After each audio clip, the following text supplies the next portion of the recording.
¿Le sale ya grabando? Sí, sí. Perfecto. Bueno, chicas, ante todo, sí, hoy más que todo vamos a conversar un poquito, sí, vamos a tratar de hacer un repaso de lo que vimos, sí, y hablar cómo va a ser la continuidad nuestra de aquí en adelante, sí, porque nosotros tenemos que tener el primer examen, tenemos que tener varias cositas en cuenta, pero para ello hay que hablarlo, ¿sí? ¿Estamos? Reci, Reno. No apaguen las cámaras, pues las que puedan, préndanlas. Las que puedan, prendan las camaritas. Este, así sea más dinámico todavía. ¿Sí? Ahí está Vani. Hola, Vani.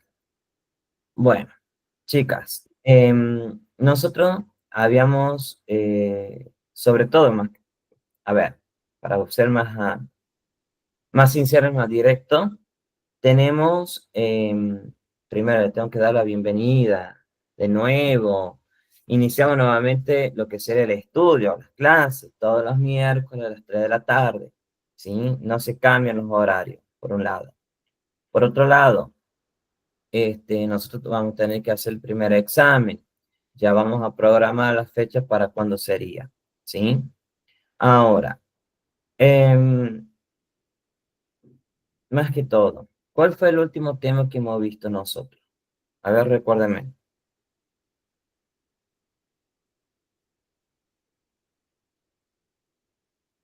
A ver, si se acuerdan.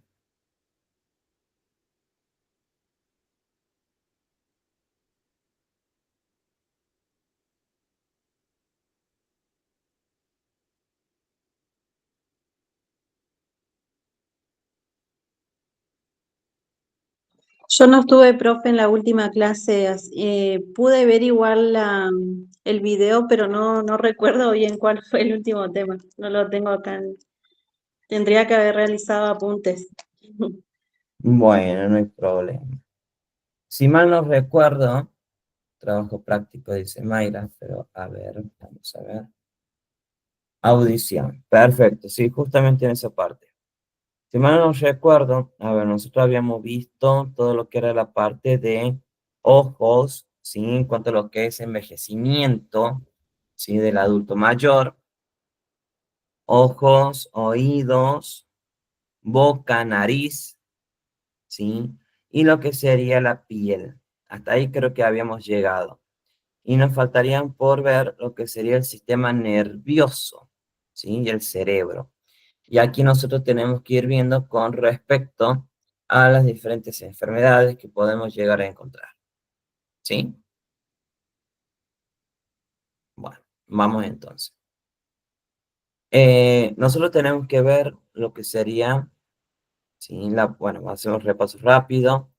En cuanto a la piel va a perder elasticidad, ¿sí?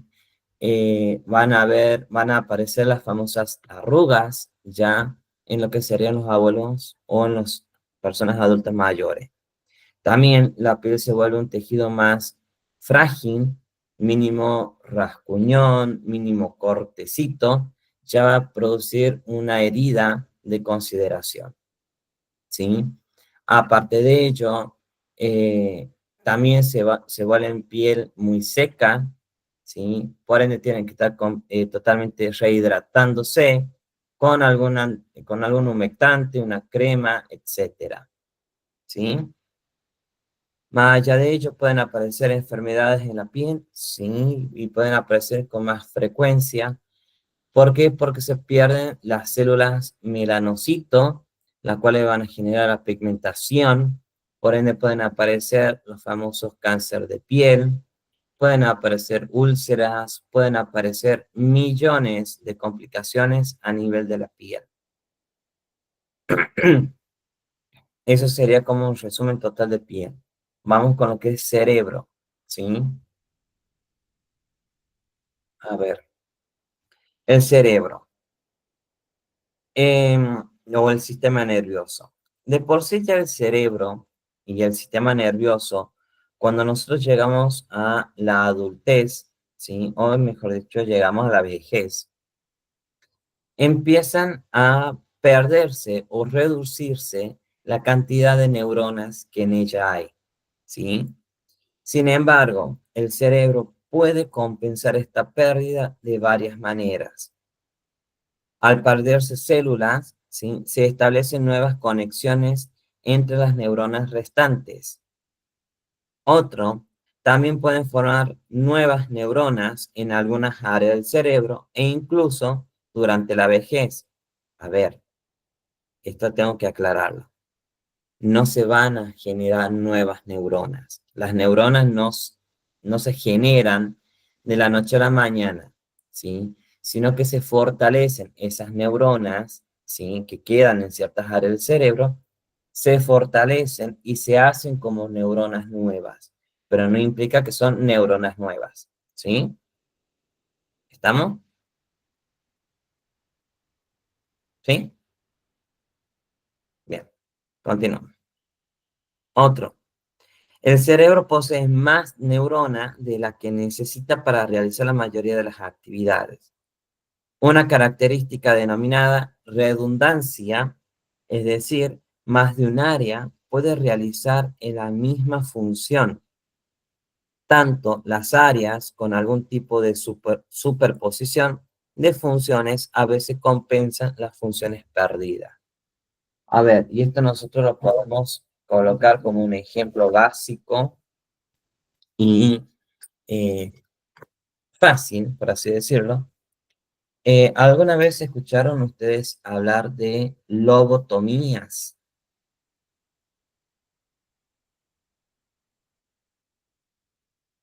¿Escucharon hablar de lo que es una lobotomía?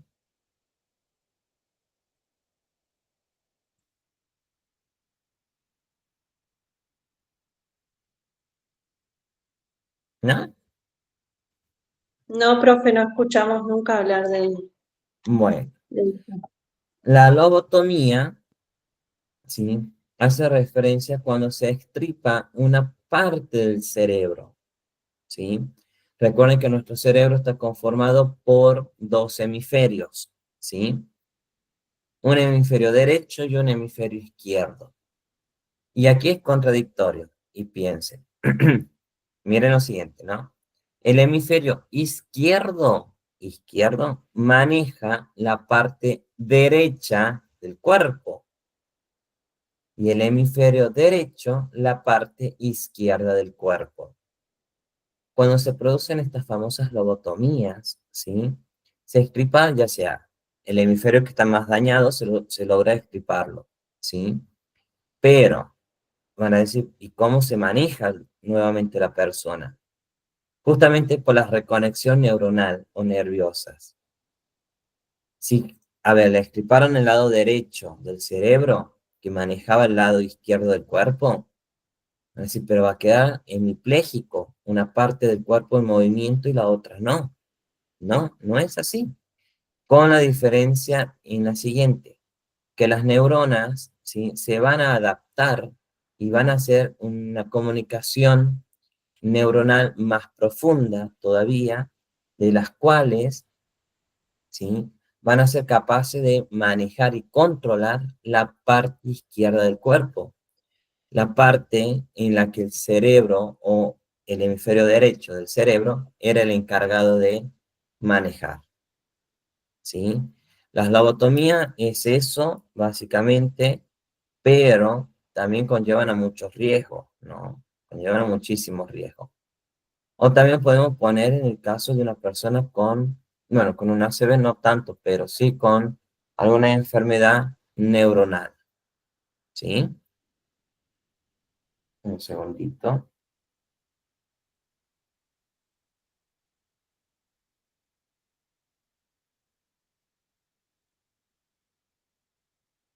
Bien. ¿Estamos hasta ahí entonces? ¿Sí? Bueno, aguarden un segundito que les voy a poner un videíto con respecto al sistema nervioso, así lo pueden ir entendiendo un poquito más, ¿sí? Aguárdenme un segundito.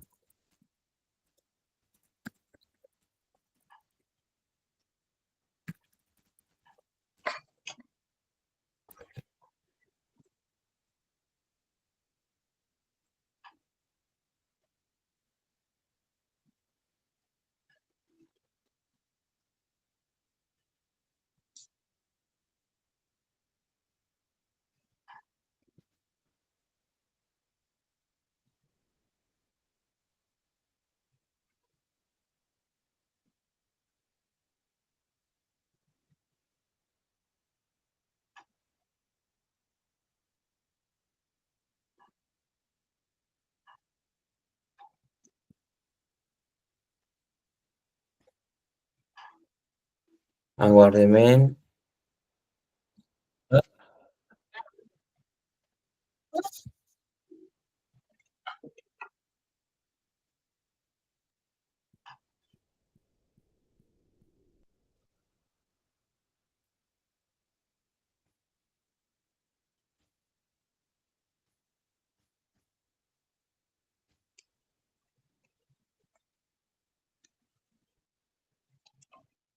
¿Me confirman si lo pueden ver ahí el video? Sí se ve, profe. Presten atención entonces. Ahí pongo. El sistema nervioso humano controla y regula la mayoría de las funciones del cuerpo, desde la captación de los estímulos mediante los receptores sensoriales, hasta las acciones motoras que se llevan a cabo para dar una respuesta, pasando por la regulación involuntaria de los órganos internos. Como puedes ver aquí, en los seres humanos el sistema nervioso está compuesto de dos partes principales: el sistema nervioso central y el sistema nervioso periférico. El sistema nervioso central consiste en el cerebro y la médula espinal. El sistema nervioso periférico está formado por nervios que conectan el sistema nervioso central a cada parte del cuerpo. Los nervios que transmiten señales del cerebro se llaman nervios motores o eferentes, mientras que los nervios que transmiten información del cuerpo al sistema nervioso central se denominan sensitivos o aferentes. Para recordar de manera sencilla esta división del sistema nervioso, te puedes acordar de que está dividido en la parte periférica, es decir, el sistema nervioso periférico, y en la parte central, es decir, el sistema nervioso central. A nivel celular, el sistema nervioso se define por la presencia de un tipo de célula llamada neurona, también conocida como célula nerviosa. Las neuronas tienen estructuras especiales que les permiten enviar señales de forma rápida y precisa a otras células. Las conexiones entre las neuronas pueden formar circuitos y redes neuronales que generan la percepción del mundo y determina su comportamiento. Junto con las neuronas, el sistema nervioso contiene otras células especializadas llamadas células gliales o simplemente glía, que proporcionan soporte estructural y metabólico. En este video te explicaremos cada parte del sistema nervioso y sus funciones. Si deseas más información, descargar imágenes o leer de forma detenida, puedes visitar el enlace de la descripción. Sistema nervioso periférico. Como hemos dicho, el sistema nervioso está formado por dos sistemas, el sistema nervioso periférico y el sistema nervioso central. Vamos a explicar primero el sistema nervioso periférico. Dentro del sistema nervioso periférico se diferencian el sistema nervioso autónomo y el sistema nervioso somático. Sistema nervioso autónomo. Como ves en esta imagen, el sistema nervioso autónomo se divide en sistema simpático y sistema parasimpático, y está implicado en la regulación automática de los órganos internos. El sistema nervioso autónomo, junto con el sistema neuroendocrino, se encarga de regular el equilibrio interno de nuestro organismo, bajando y subiendo los niveles hormonales, la activación de las vísceras, etc. Para ello, lleva información desde los órganos internos hasta el sistema nervioso central a través de las vías aferentes y emite información desde el sistema nervioso central hasta las glándulas y musculatura. Incluye la musculatura cardíaca, la lisa de la piel, que inerva los folículos pilosos, la lisa de los ojos, que regula la contracción y dilatación de las pupilas, la lisa de los vasos sanguíneos y la lisa de las paredes de los órganos internos, aparato gastrointestinal, hígado, páncreas, sistema respiratorio, órganos reproductivos, vejiga, etc. Las fibras eferentes se organizan formando dos sistemas diferentes, denominados sistema simpático y parasimpático. El sistema nervioso simpático principalmente se encarga de prepararnos para actuar cuando percibimos un estímulo saliente, activando una de las respuestas automáticas, que pueden ser de huida, congelación o ataque.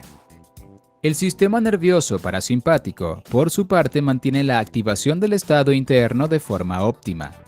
aumentando o disminuyendo su activación según sea necesario. Sistema nervioso somático. El sistema nervioso somático es el encargado de captar la información sensorial. Para ello utiliza los sensores sensoriales repartidos por todo el cuerpo, que distribuyen la información hasta el sistema nervioso central y así transportar las órdenes del sistema nervioso central hasta los músculos y órganos. Por otra parte, es la parte del sistema nervioso periférico asociada con el control voluntario de los movimientos corporales. Consiste en nervios aferentes o nervios sensoriales y nervios eferentes o nervios motores. Los nervios aferentes son responsables de transmitir la sensación del cuerpo al sistema nervioso central. Los nervios eferentes son responsables de enviar órdenes del sistema nervioso central al cuerpo, estimulando la contracción muscular. El sistema nervioso somático tiene dos partes. Nervios espinales. Emergen de la médula espinal y están formados por dos ramas, una sensitiva aferente y otra motora eferente, por lo que se trata de nervios mixtos. Nervios craneales. Envían información sensorial procedente del cuello y la cabeza hacia el sistema nervioso central. Ya hemos terminado con el sistema nervioso periférico. Para resumir, el sistema nervioso está dividido en el sistema nervioso periférico y en el sistema nervioso central. A su vez, el sistema nervioso periférico se divide en sistema nervioso autónomo y sistema nervioso somático. Ahora vamos a explicar el sistema nervioso central. Sistema nervioso central. El sistema nervioso central está compuesto por el encéfalo y la médula espinal. Expliquemos primero el encéfalo. Encéfalo. El encéfalo se compone a su vez de múltiples estructuras: corteza cerebral, ganglios basales, sistema límbico, diencéfalo, tronco del encéfalo y cerebelo. Corteza cerebral. La corteza cerebral puede ser dividida anatómicamente en 4 lóbulos: frontal, parietal, temporal y occipital. Alguien puede mandarme 300, necesito pagar la cuenta de la luz. En lugar de enviarte ese pequeño monto, voy a hacer algo. La corteza está dividida a su vez en 2 hemisferios, el derecho y el izquierdo, de manera que los lóbulos estén presentes de forma simétrica en ambos hemisferios, existiendo un lóbulo frontal derecho y otro izquierdo, un lóbulo parietal derecho e izquierdo y así sucesivamente.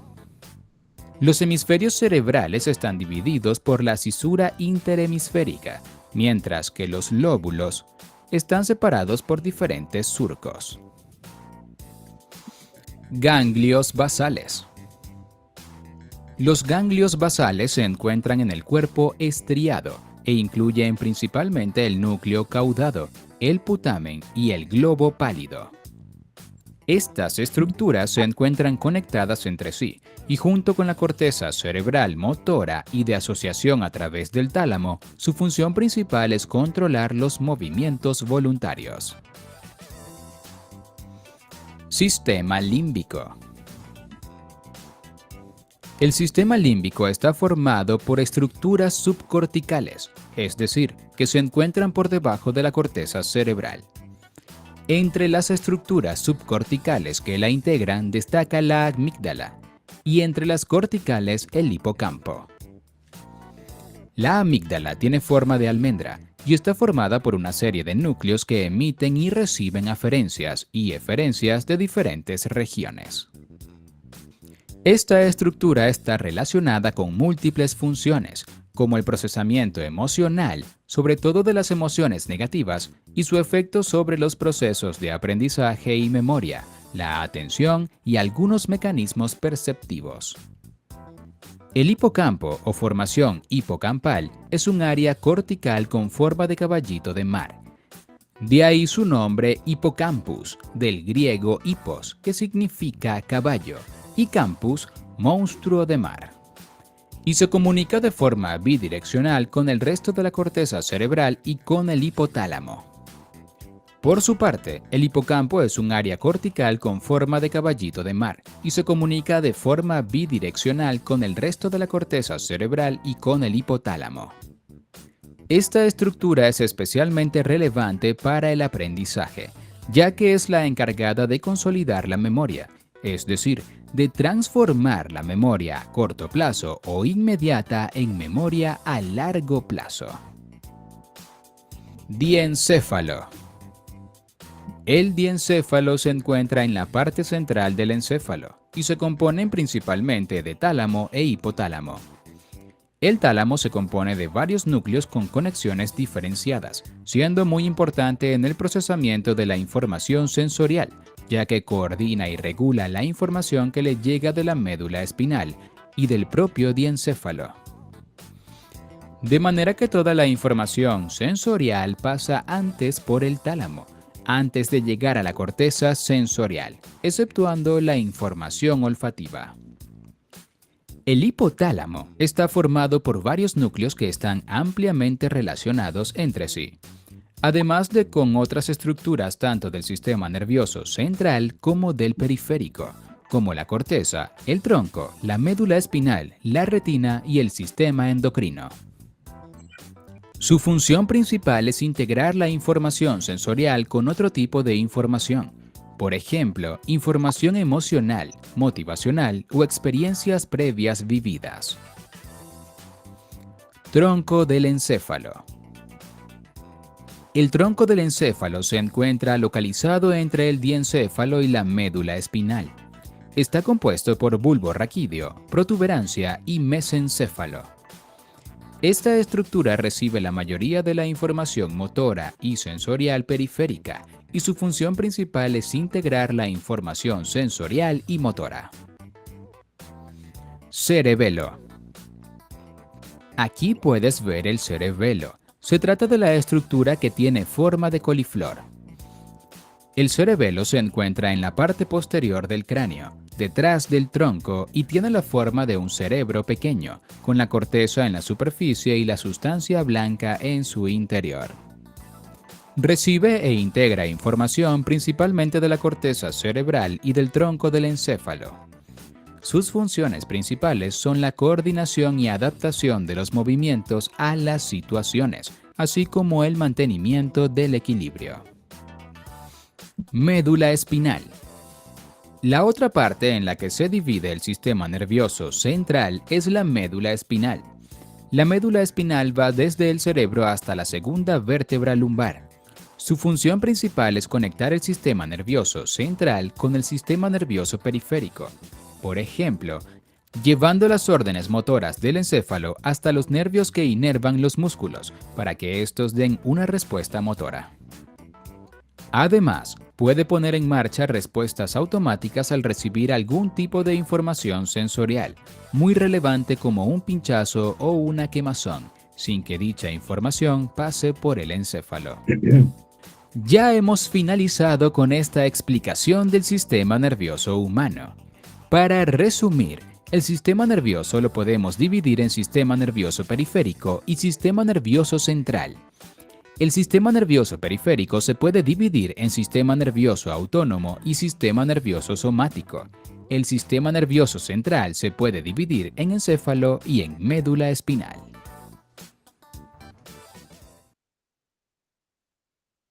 Bien. ¿Queda más o menos claro cómo está conformado el sistema nervioso? ¿Y a qué parte mayormente corresponde cada estructura? ¿Sí? Bueno, chicas, nosotros aquí con lo que es el sistema nervioso, ¿sí? Aquí habrán, bueno, espero que hayan prestado atención en lo que es la parte de el encéfalo, ¿sí? En la parte de la coordinación, en la parte de la memoria de corto y largo plazo. ¿Por qué? Porque estas son características, ¿sí? Muy habituales o muy lógicas de las personas de edad mayor. ¿Por qué? Porque van a empezar a tener diferentes problemas, como por ejemplo la memoria a corto plazo, la memoria a largo plazo, ¿Qué implican esto? Por ejemplo, lagunas mentales, Alzheimer, demencia senil, ¿sí? Parkinson, que son enfermedades mayormente comunes en ellos, ¿sí? A ver, voy a pasar otro videíto en cuanto a lo que es el sistema con la parte del Alzheimer o demencia senil, ¿sí? Un segundito.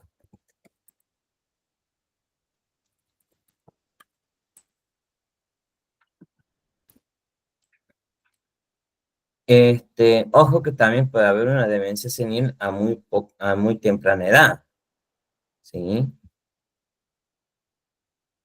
A ver, un segundito.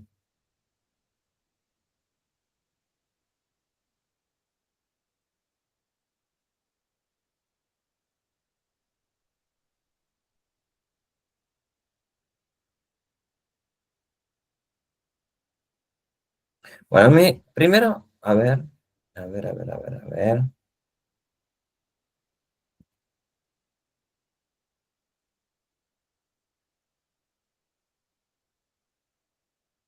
Un segundito.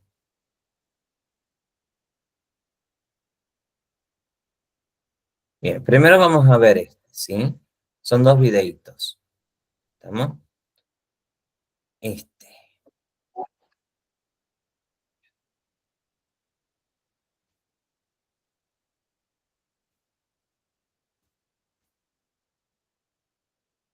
¿Lo pueden ver ahí? Sí se ve, profe. Sí, bien, ahí vamos. ¿Cómo cambia la enfermedad de Alzheimer al cerebro?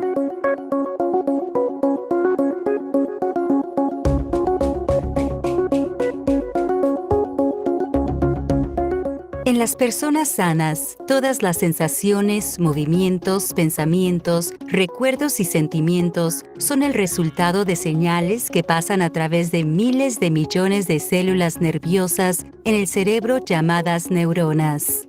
Las neuronas se comunican constantemente entre sí a través de cargas eléctricas que viajan a lo largo de los axones, provocando la liberación de sustancias químicas que cruzan pequeños espacios a las neuronas vecinas. Otras células en el cerebro, como los astrocitos y las microglías, eliminan los desechos y ayudan a mantener sanas a las neuronas. En una persona con la enfermedad de Alzheimer, la forma más básica de demencia, los cambios tóxicos en el cerebro destruyen este equilibrio saludable. Estos cambios pueden ocurrir años, incluso décadas, antes de los primeros indicios de demencia. Los investigadores consideran que este proceso abarca dos proteínas llamadas beta-amiloide y tau, que de alguna manera se vuelven tóxicas para el cerebro. Parece que la proteína tau anómala se acumula y con el tiempo forma ovillos dentro de las neuronas. Y las beta-amiloides se agrupan en placas que se acumulan lentamente entre las neuronas. A medida que el nivel de amiloides alcanza un punto crítico, hay una propagación rápida de tau por todo el cerebro. Pero puede que las proteínas tau y beta-amiloide no sean los únicos factores que afectan la enfermedad de Alzheimer. Con el tiempo, otros cambios que afectan el cerebro también pueden desempeñar alguna función. El sistema vascular puede no enviar suficiente sangre y nutrientes al cerebro. El cerebro puede carecer de la glucosa necesaria para impulsar su actividad. La inflamación crónica se establece cuando las células microgliales no pueden eliminar los desechos y los astrocitos reaccionan a las microglías alteradas. Finalmente, las neuronas pierden su capacidad de comunicarse. A medida que las neuronas mueren, el cerebro se encoge, comenzando en el hipocampo, una parte del cerebro importante para el aprendizaje y la memoria. Las personas pueden comenzar a experimentar pérdida de memoria, dificultad para tomar decisiones y problemas de lenguaje. A medida que mueren más neuronas en todo el cerebro, una persona con Alzheimer poco a poco va perdiendo la capacidad de pensar, recordar, tomar decisiones y funcionar de manera independiente. es esencial lograr una comprensión más a fondo de los mecanismos moleculares y celulares y cómo pueden interactuar para poder desarrollar terapias eficaces. Se ha avanzado mucho en la identificación de varios factores subyacentes. Los avances en las imágenes cerebrales nos permiten ver la evolución de las placas y ovillos en el cerebro vivo. Los biomarcadores en sangre y en líquido ofrecen conocimientos sobre cuándo comienza la enfermedad y cómo avanza. También se sabe más sobre las bases genéticas de la enfermedad y cómo pueden afectar algunas vías biológicas particulares. Estos avances permiten desarrollar y poner a prueba nuevas terapias prometedoras, que incluyen medicamentos que reducen o eliminan el aumento de las proteínas tau y amiloides en el cerebro, terapias dirigidas al sistema vascular, el metabolismo de la glucosa y la inflamación, e intervenciones en el estilo de vida como ejercicio o dieta y enfoques conductuales como la interacción social que pueden mejorar la salud del cerebro. Las investigaciones avanzan rápidamente, por lo que cada vez más nos acercamos al día en que podremos retrasar o incluso prevenir la devastación que origina la demencia.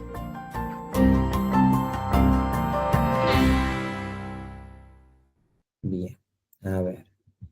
Esperen que ya vamos con el otro. ¿En dónde estaba? Aquí. Aquí. Un segundito.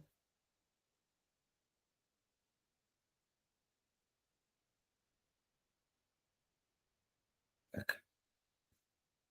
Conviértase en inversor de YPF por solo 250.000 pesos argentinos y descubra nuevas oportunidades.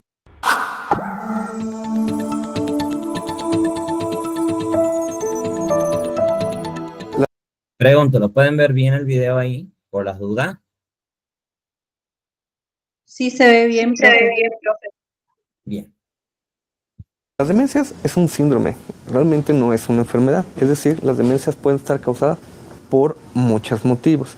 No solamente es Alzheimer, hay otros tipos de demencia, pero en general todas comparten varias cosas. Alteraciones en la memoria, alteraciones en el lenguaje, alteraciones en lo que le llamamos funciones mentales superiores. ¿Esto qué es? Escritura, lectura, orientación y memoria, lenguaje, el recordar, el dibujar. Todas esas cosas están afectadas en las demencias. Cuando la demencia o cuando las funciones mentales se están alterando, se presenta la demencia. Usualmente todos pensamos que los olvidos frecuentes son normales y en cierto modo sí lo son. Conforme pasa el tiempo, la memoria se va haciendo un poco menor. Eso es cierto, pero se conserva. Eso es importantísimo. La memoria se conserva, aunque es más lenta. La persona tarda más tiempo en recordar o le cuesta más trabajo aprender nuevas cosas, pero se mantiene. Cuando la memoria ya no es la misma, pero está afectando las actividades de la vida diaria, es decir, cocinar, estar con los hijos, hacer las finanzas, las compras, ya tenemos que poner atención en esta persona. Hay algunos cuadros que le llamamos pródromos, es decir, algo que nos va a indicar que esa persona va a procesar una demencia. Por ejemplo, el que una persona se pierda puede estar indicando de que hay un problema demencial. El que una persona deje abierta la llave del gas o abierta la llave del agua puede indicar una demencia. Si una persona no conoce a sus hijos o a sus seres queridos, o se le olvida que ya los saludó, o se le olvida que por qué están en la casa, ¿sí? Puede presentar o puede ser un dato de la demencia. Tenemos que hacer varias cosas para dar el diagnóstico. ¿Por qué? Porque el diagnóstico es muy fuerte. Una persona que tenga un diagnóstico de demencia prácticamente está encasillado en un grupo de enfermedades que son irreversibles y que son de la memoria y que además van a avanzar. Por tanto, el diagnóstico preciso es importantísimo. Para hacer el diagnóstico tenemos que pedir una batería de estudios. Estudios de imagen, por ejemplo, tomografía o resonancia. Estudios de laboratorio para saber si la pérdida de la memoria o la pérdida de las funciones mentales son debidos a otra causa.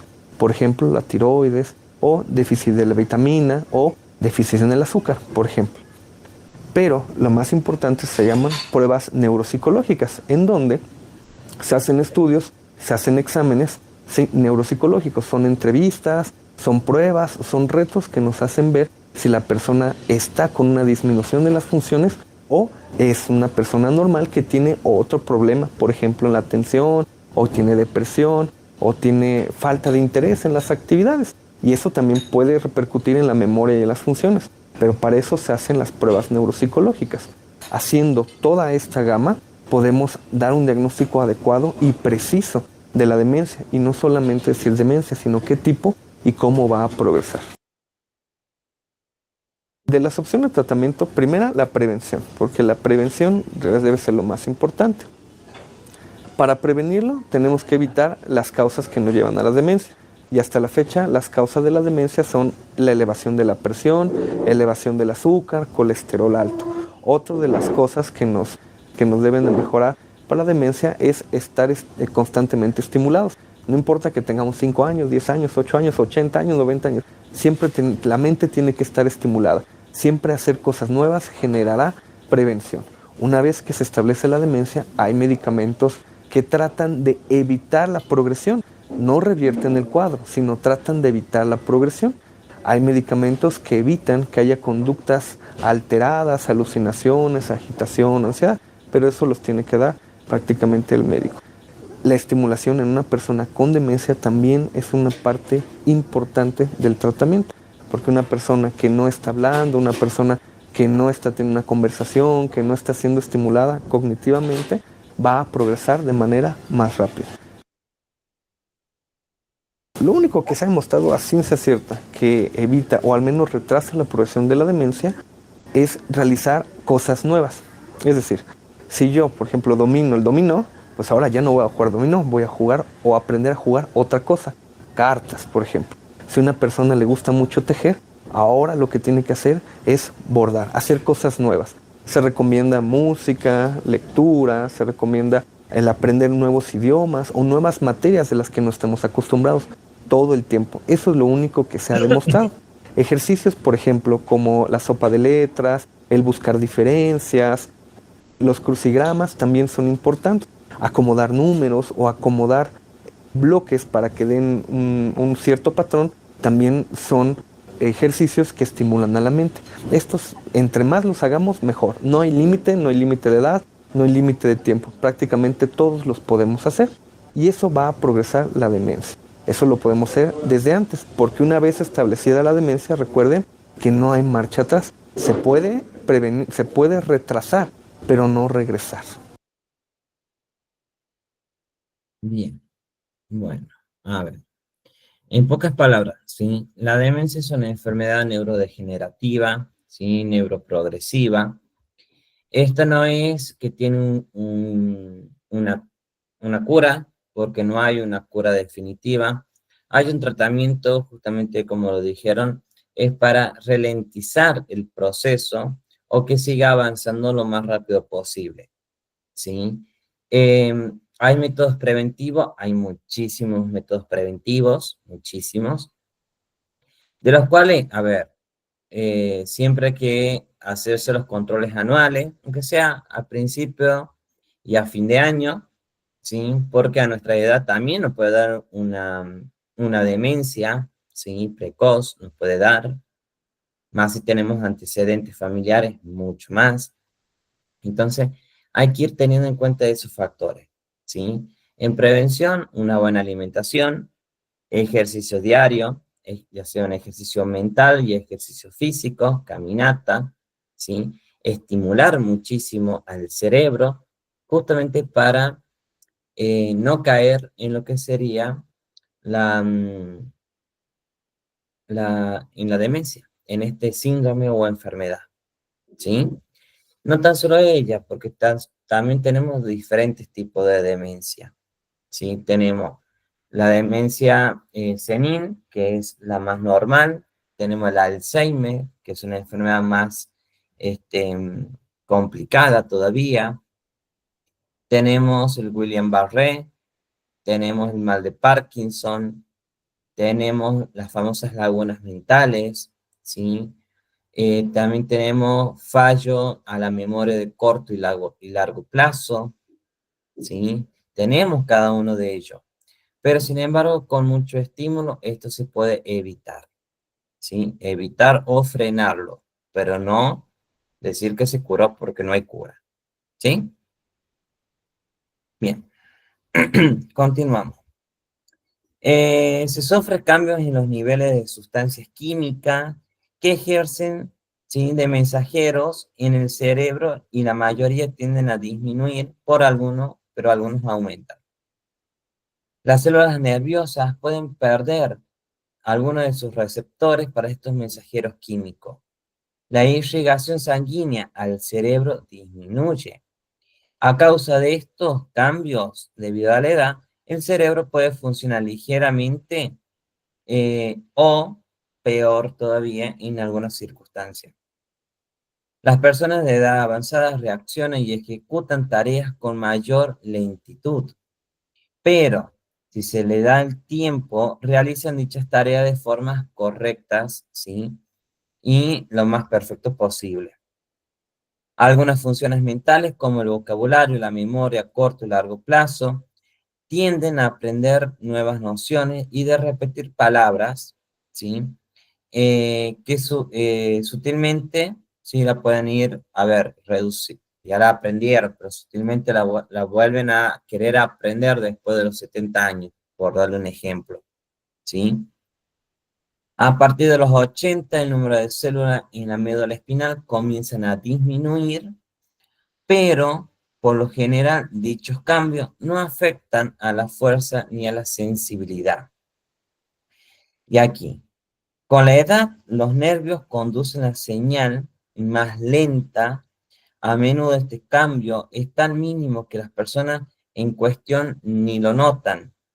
Además, los nervios se suelen autorrepararse más despacio y de modo incompleto.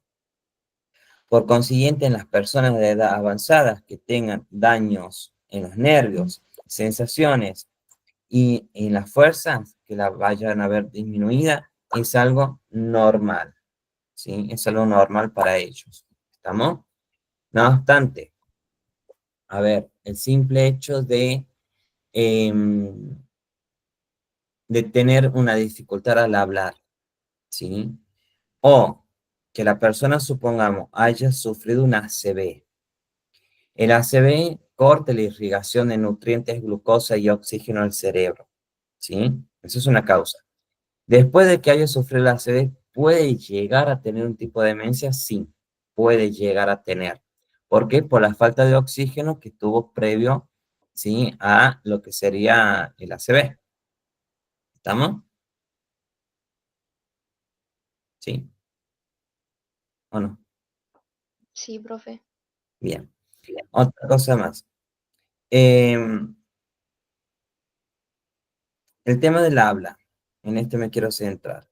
En el habla hay muchas dificultades en los adultos mayores y más cuando tienen una ACV. La mayoría suelen emitir gruñidos, quejidos o directamente no hablan. Si no hablan algunos. Pero algunos lo que pueden hablar van a tener afasia, afagia, ¿sí? Un habla muy arrastrado o muy a lo balbuceo, ¿sí? Que eso es típico y es normal. Pero hay que prestar mucha atención a ello, ¿sí? Una vez que se haya esto, ¿se puede estimular? Sí, hay un montón de actividades para poder estimular el lenguaje. Y algo que sí les voy a decir, que los recuerden bien, ¿sí? Es que los abuelos, ya cuando tienen demencia senil, se vuelven niños nuevamente. Se vuelven niños, ¿sí? Por ende, ahí tenemos una ventaja. Tenemos la ventaja de volverlos a estimular. Obviamente, no van a aprender como los niños, pero sí van a tener un aprendizaje muy lento, pero progresivo y satisfactorio, ¿sí? Más para ellos que a veces se van a ver totalmente depresivos, por el simple hecho de no poder hablar o gesticular como lo hacían antes, ¿sí? Bien. Chicas, bueno, hasta aquí vamos a llegar al día de hoy, ¿sí? La semana que viene nosotros nos vamos a poner en campaña para ver cuándo nos toca el primer examen. ¿Estamos? Que el primer examen, a ver, déjeme ver, porque creo que ya estaríamos en condiciones o nos faltan muchos temas. No nos faltan muchos temas, no nos faltan. Falta cardíaco, respiratorio, urinario, reproductor y endocrino e inmunitario. Bueno, yo creo que para el mes que viene ya tendríamos el primer examen en todo caso, ¿sí? Eso ya lo vamos a discutir, lo vamos a ver mucho mejor la clase que viene. ¿Estamos? Sí, profe. Bueno, profe. Muy bien, chicas. Nos vemos entonces. Que tengan un excelente comienzo de semana y nos vemos el próximo miércoles. ¿Sí? Sí. Nos vemos.